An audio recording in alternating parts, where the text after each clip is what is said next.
मगन हो के लीला देखे ला ला ला ला ला ला ला ला।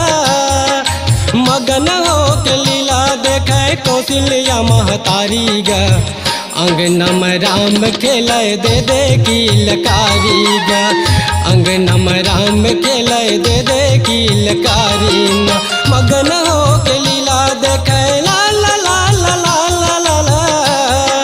मगन हो के लीला देखे कौशल्या महतारी गा, अंगना में राम खेलाए दे दे की लकारी गा, अंगना में राम खेलाए दे दे की लकारी ना।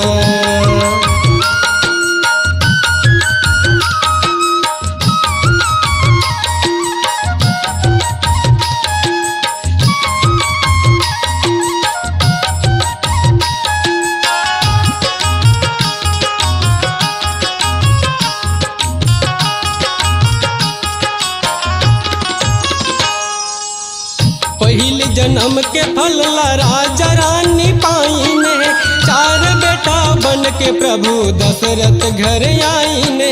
खीर पूरी बाँट बाँट चार भाई खावत है, राम जी के बाल लीला अमृत बरसावत है।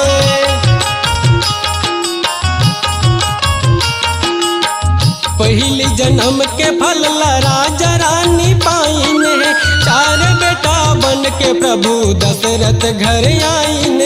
खीर पूरी बाँट बाँट चार भाई खावत है, राम जी के बाल लीला अमृत बरसावत है। स्वर्ग बन गया अवधपुरी ला ला ला ला ला ला ला।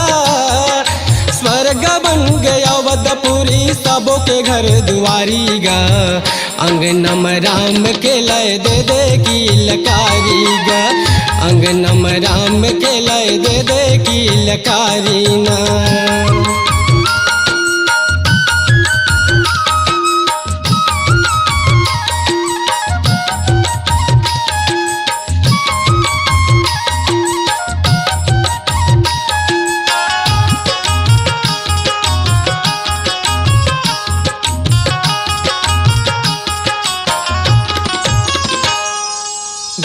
मसनाए चारों भाई हंसत खेलत है, ऋषि मुनि देवता धामी दर्शन बर तरसत है। कभू गिराए गिर के उठे फेर दौड़ाए तिवती, पाँव के घुंघरू चुनुर चुनुर गुंजत हवे चारों कोती।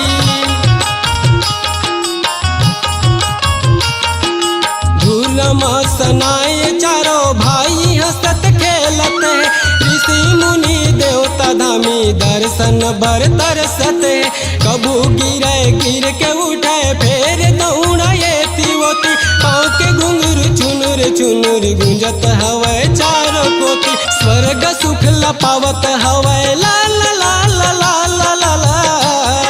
स्वर्ग सुख लपावत हवे अवध के नर नारी गा, अंगना में राम खेलाए दे दे की लकारी गा, अंगना में राम खेलाए दे दे की लकारी।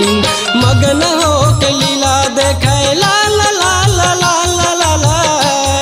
मगन हो के लीला देखे कौशल्या महतारी गा, अंगना में राम खेलाए दे दे की लकारी गा, अंगना में राम खेलाए दे दे की लकारी गा, अंगना में राम खेलाए दे दे की लकारी गा, अंगना में राम खेलाए दे दे की लकारी गा।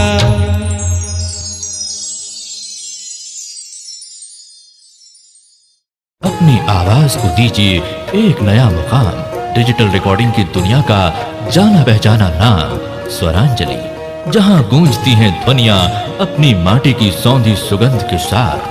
छत्तीसगढ़ी संगीत के विविध रंग जो पहुंचाते हैं पूरे प्रदेश में डिजिटल रिकॉर्डिंग के संग। स्वरांजलि स्टूडियो, नेमीचंद गली नंबर 2, गंजपारा, रायपुर।